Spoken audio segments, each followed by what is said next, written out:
నిన్ను చూసి కూడా నా దేవుడు అలాగే ఆయన జాలి పడుతున్నాడు. నిన్ను అందరూ విడిచిపెట్టేశారా? ఎవరు నిన్ను పట్టించుకోవట్లేదా? నిన్ను చూసిన వాళ్ళు గుసగుసలాడుకుంటున్నారా? నిన్ను చూసిన వాళ్ళు పెదాలు విరుస్తున్నారా? ఎక్కడ ఆదరణ లేక నిందల పాలై అవమానాల పాలై తలదించుకుని ఉన్నావా? నిన్ను చూడగానే నా దేవునికి కటాక్షం కలుగుతుంది, జాలి కలుగుతుంది, దయ కలుగుతుంది. అందుకే ఈ రాత్రి నీతో ప్రభు చెప్తున్నాడు, నీవు నాతో చెప్పినదంతయు నేను చేస్తాను. ఎందుకు ప్రభు నా మీద ఇంత ప్రేమ?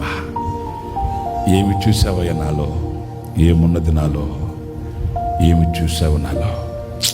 ఎందుకో నీ ముఖం చూస్తుంటే జాలేస్తుంది. నీ కన్నవాళ్లే నీకు విరోధంగా మార్చబడ్డారు కదా.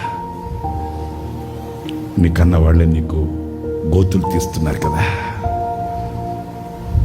నీ అన్నదమ్ములే నీ మీద విషపు చూపులు చూస్తున్నారు కదా. నీ కట్టుకున్న భర్త నీ బాగోగులు చూడట్లేదు కదా.